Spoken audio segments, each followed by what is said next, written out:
নমস্কার, happy hours with ঈশিতার আরেকটি mini ব্লগে সবাইকে স্বাগত। আশা করি সবাই খুব ভালো আছো, আমিও ভালো আছি। আজকে একটি অন্য রকমের ব্লগ, যদিও পুরোটা প্রথম থেকে দেখাতে পারছি না জন্য প্রথমেই সরি বলে নিচ্ছি, পরে আর একদিন ভালোভাবে বলে দেবো। এটা হচ্ছে মুসুর ডালের কাটলেট। তো কাটলেটের শেপ হয়নি, যেহেতু একদমই অল্প করে করা হয়েছে। প্রথমে মুসুর ডালটাকে ভিজিয়ে রাখা হয়েছিল, তারপরে বেটে নিয়ে ওর সাথে পেঁয়াজ কুচি, লঙ্কা কুচি, রসুন কুচি এবং অল্প একটু আদা কুচি এগুলো দিয়ে ভালো করে কড়াইয়ের মধ্যে যেমনি আমরা ধোকা করি সেরকমভাবে পুরোটা আগে নাড়াচাড়া করে নেওয়া হয়েছে। তারপরে একটা পাত্রের মধ্যে মানে থালার মধ্যে অল্প একটু সর্ষের তেল দিয়ে তারপরে ওটাকে গোটা থালাটাতে মাখিয়ে রেখেছিলাম। তারপরে ওখানে ডালের যে পুরটা তৈরি করা হয়েছে সেটা সম্পূর্ণভাবে দিয়ে দিয়েছে এবং মা তারপরে ওটাকে সুন্দর করে একদম সমান করে দিয়েছিল।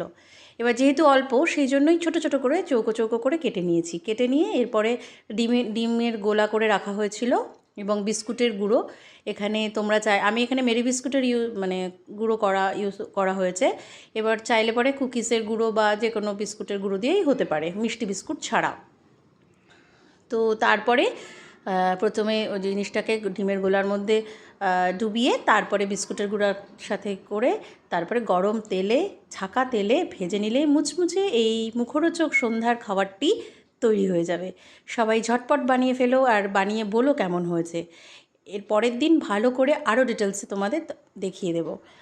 তো আজকের মতন টাটা, সবাই ভালো থেকো, সুস্থ থেকো, সাবধানে থেকো। আর এই কাটলেটের বানিয়ে খেয়ে জানাবে কেমন লাগলো। টাটা।